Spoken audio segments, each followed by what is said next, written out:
The ship was on fire.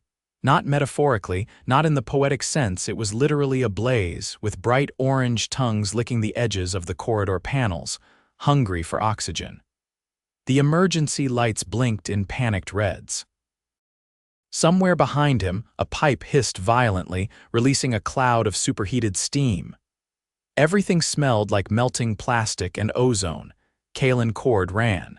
He wasn't entirely sure where he was running to, but he knew it had to be away from the engine room. "Status!" he shouted into the comms strapped to his wrist. No one responded. He skidded around a corner, nearly slamming into a bulkhead door that had been warped out of shape. The ship groaned an awful metal grinding against metal sound that made his teeth hurt. It sounded like the bones of a dying beast. "Command, this is Cord. I'm alive. Barely. Do not send in the next transport. The reactor is." Then the explosion caught up. He didn't remember hitting the wall. One moment he was speaking, and the next his world was pain and spinning stars. His right ear rang. A sharp ache bloomed in his ribs. He tried to breathe, but the air came in rattled and shallow. "Cord, Kalen Cord, respond."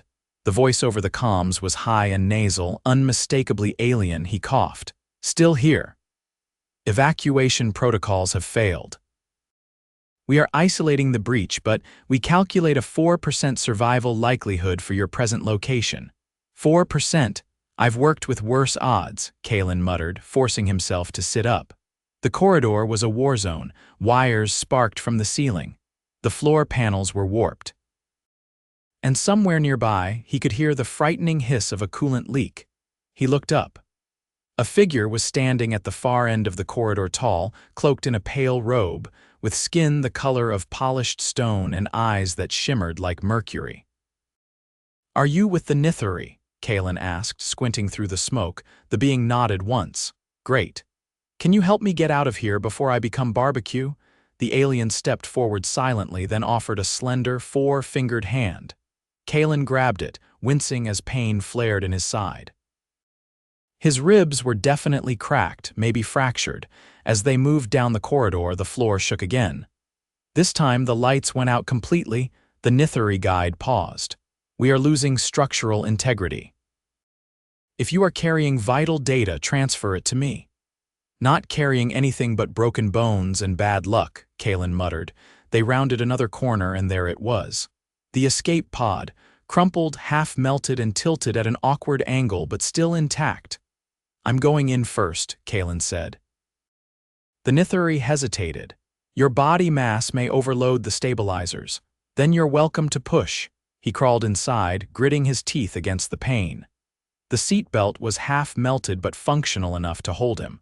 The Nytheri climbed in after him, folding its limbs with eerie grace. The pod launched just as the ship tore open behind them. Kalen didn't look back. He was too busy laughing. 3 days later, he woke up in a hospital bed with a tube in his arm and a Nytheri monitor blinking softly beside him. The room was brighter than he liked, and the sheets felt too clean. "Welcome back to the land of the living," said a voice from the doorway.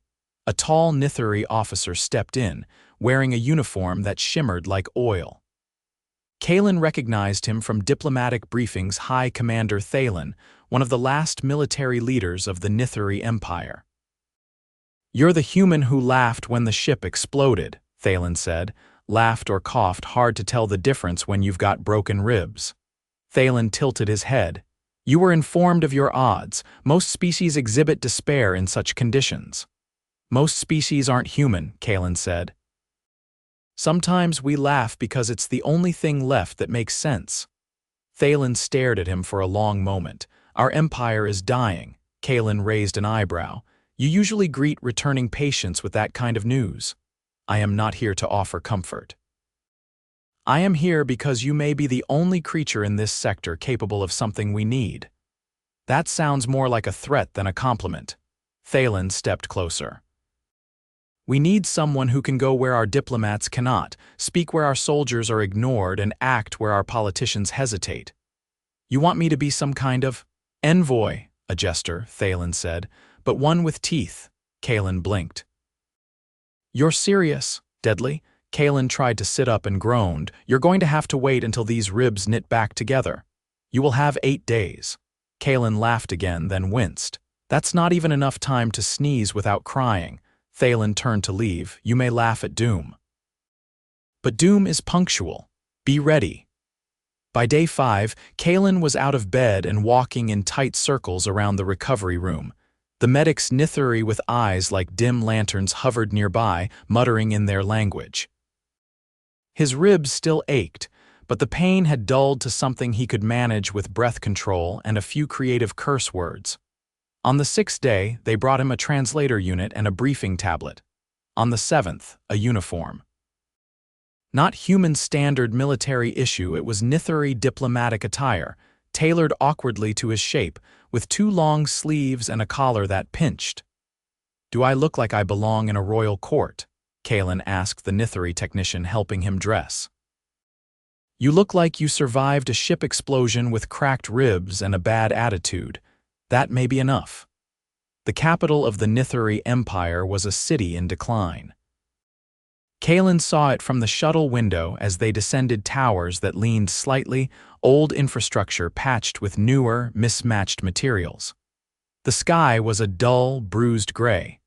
The streets below were full of movement, but none of it felt rushed. It was the slow churn of a civilization trying to remember what it had once been. He was brought to the Hall of Accord, a building that looked like it had been carved from a single piece of obsidian. Inside, he was led into a circular chamber. 12 Nytheri stood around him, diplomats, generals, scientists, and one who looked like he hadn't eaten in a week. Thalen addressed the room. This is Kalen Cord. He is not a warrior nor a scholar. He is, by his own words, just a guy who survived something stupid, yet he is also a human. And that makes him dangerous in ways we cannot replicate. Kalen cleared his throat. I'm not sure how I feel about that introduction, Thalen continued. We are facing extinction, not from war, not from plague, but from stagnation. Our people no longer believe in anything. We have lost the will to act. We need a symbol, a spark. One of the council members spoke. Her voice was brittle. And you expect this to be our savior? I expect him to try something no one else has, Thalen said. The council turned to Kalen. So, Kalen said slowly. What exactly do you need me to do? You will go to the fringe worlds, Thalen said. You will meet with the factions that have lost faith in the Empire. You will convince them that there is still something worth saving. Me, you, Kalen took a breath. All right, but I'm going to need a ship. And a very good chair. I'm still not supposed to run or lift anything heavy. Thalen nodded. Done. And one more thing. Yes. I want a translator that doesn't sound like it's trying to sell me insurance. The ship they gave him was a small diplomatic cruiser called the Verail. It had 3 rooms, a Nytheri pilot named Rilek who spoke in monotones, and a medical unit that automatically scanned his vitals every hour. Their first destination was Verzhalo, an asteroid city populated by miners, smugglers, and separatists. The Nytheri had long since given up on the place. It was considered lawless. Kalen stepped off the ship wearing his diplomatic robes and was immediately laughed at by a group of miners. Look at this clown, one of them said. Come to preach the Empire's final sermon. Kalen held up his hands. I didn't come to preach. I came to find out what happens when you put a dying empire and a dying asteroid in the same room. The miners stared at him. And, one finally asked, Kalen grinned.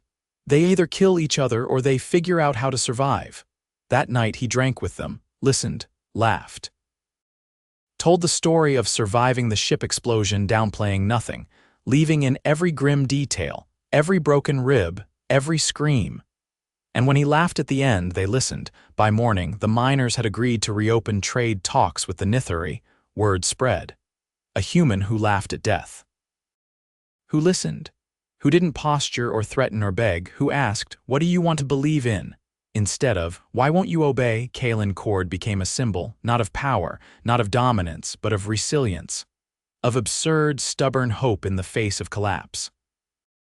And somehow, that was exactly what the Empire needed. The second planet on the circuit was called Jor Issen, a humid jungle moon orbiting a gas giant whose name Kalen had already forgotten. The Nytheri called the place uncooperative. which, in their language, was a diplomatic way of saying actively hostile, but still profitable. The landing pad was barely more than a rusted slab of alloy bolted to a cliff edge overlooking a canopy so dense it looked like a green ocean. Kalen stepped off the ship squinting against the glare of twin suns. His robes clung uncomfortably to his back within seconds. Rilek remained in the cockpit as always. He claimed the trees made him nervous. Kalen didn't argue. The last time someone tried diplomacy here, they'd ended up being used for fertilizer. A tall figure emerged from the tree line, its outline shimmering with heat distortion. As it neared, Kalen realized it wore no clothing, only a harness of woven vines and ceramic tubes. Its skin was a deep violet, ridged with spirals that shifted color like oil in sunlight. "You are the human," the creature said, voice low and resonant. "Unless there's another one hiding behind me, yeah, I am Nervel." "You will follow." "I've heard worse invitations," Kalen muttered, adjusting the strap of the kit bag over his shoulder. They descended into the jungle via a narrow path carved through roots as thick as tree trunks. The air was wet enough to drink. Insects the size of his thumb buzzed past his ears, and once, something screamed high in the canopy, something with too many lungs. "I was told the clans here don't negotiate," Kalen said. "They don't," Nervel replied. "Then why am I here?" "You're not here to negotiate." "Terrific," Kalen muttered, swatting at something that might have been sap or might have been alive. They reached a clearing where a group of Nytheri, at least 20 of them, stood in a loose circle. Each had some variation of body markings. Glowing lines, embedded stones, even one with what looked like polished bone spirals growing from its forearms. Kalen stepped into the circle and immediately felt the heat of their attention. Not hostile. "Not yet," Nervel turned to him. "This is the trial."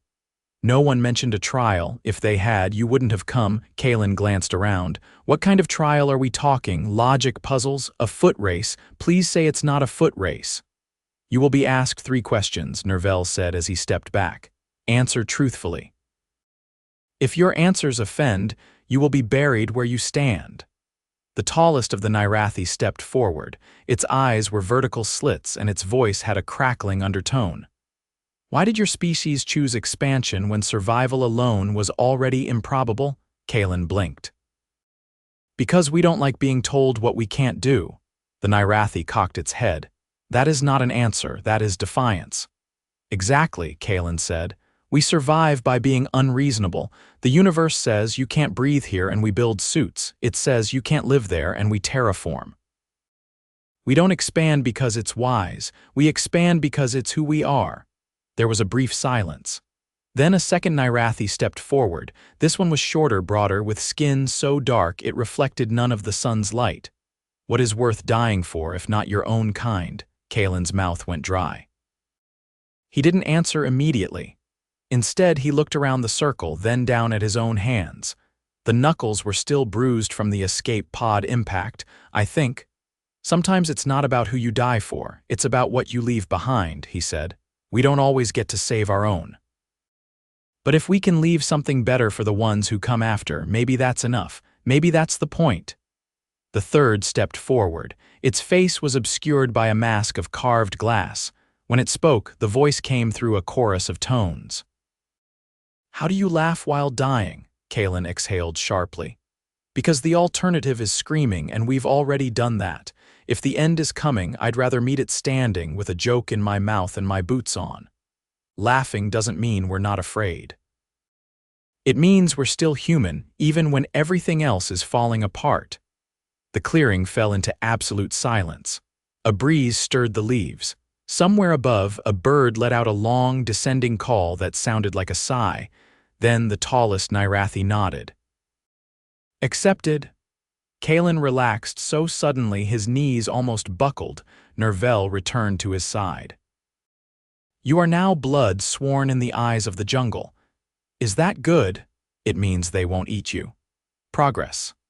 That night, he was invited to share in a ceremonial meal an in-kai stew that smelled like burnt herbs and tasted like roasted batteries. He ate it anyway, nodding solemnly when the bowl was passed. The Nytheri warriors watched him with interest, as though trying to catalog the exact moment human digestion failed. It didn't, at least not until the early hours when he stumbled into the river and vomited so hard he saw stars. By dawn, he was on his feet again, weaker but alive.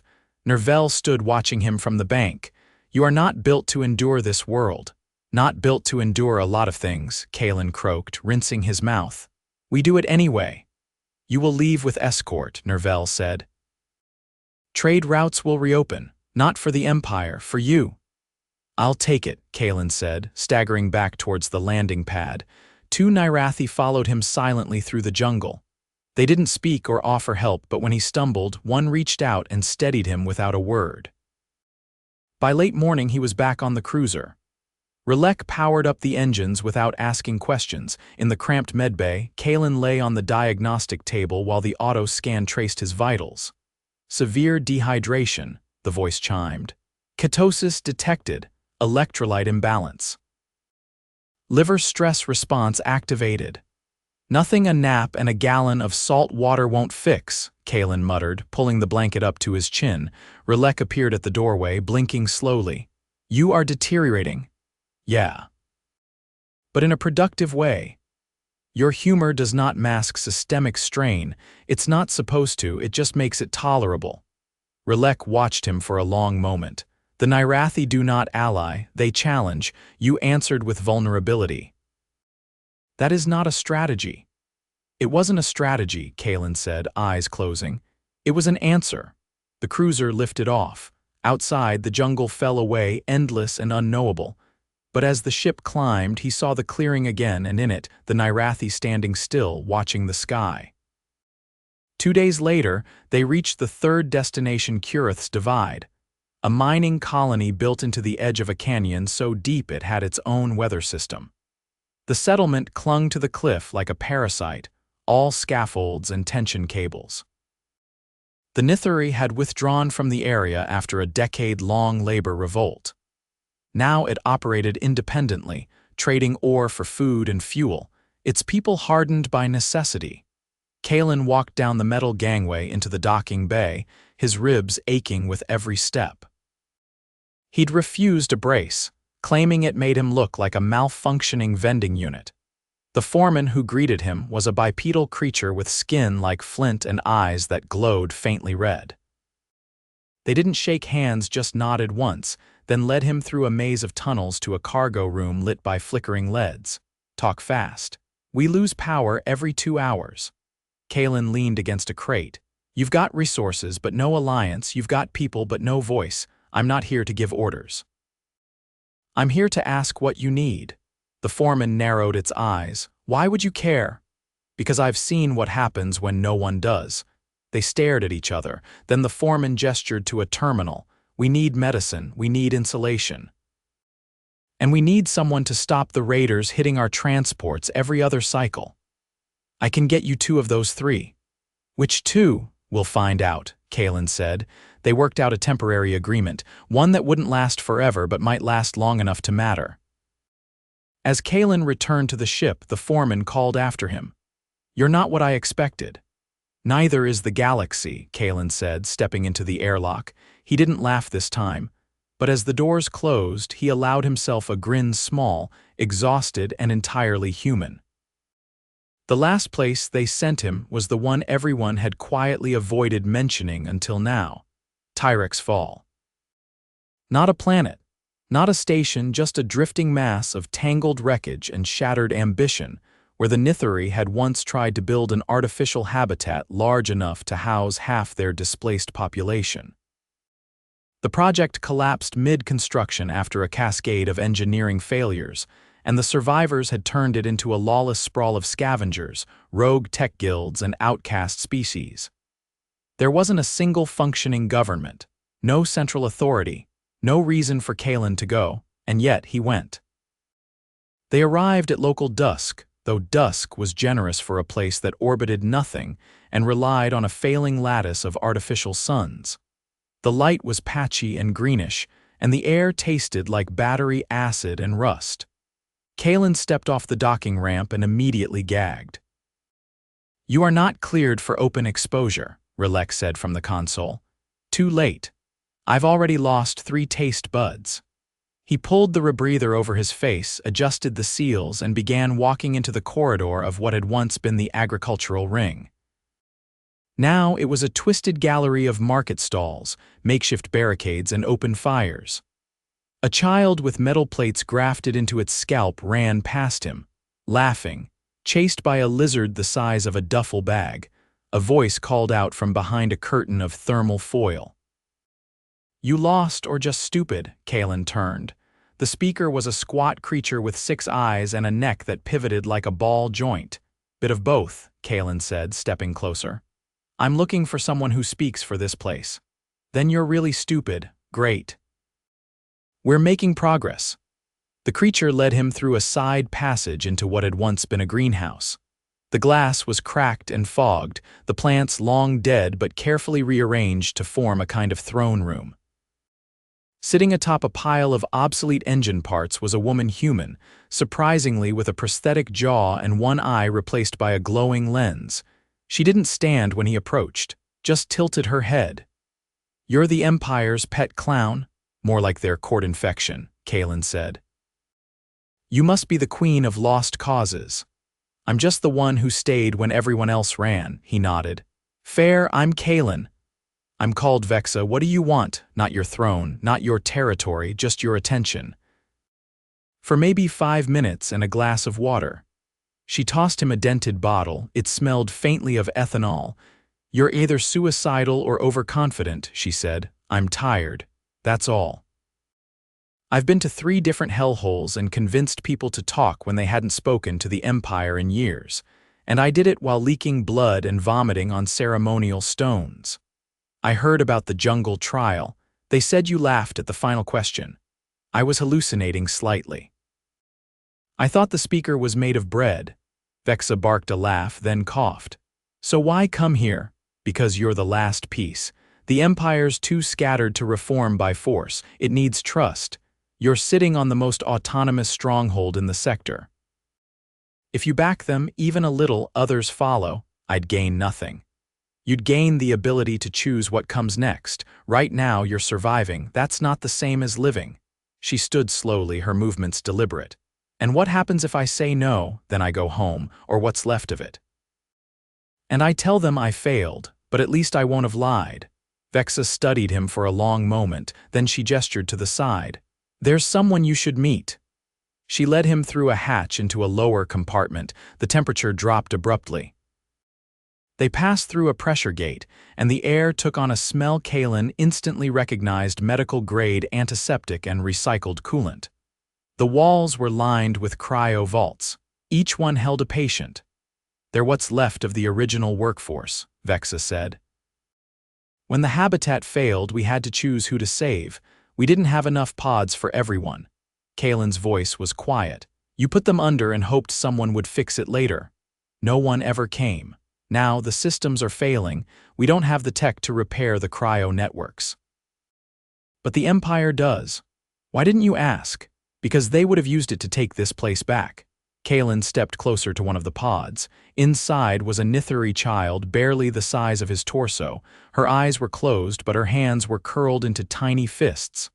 "I can get you the tech.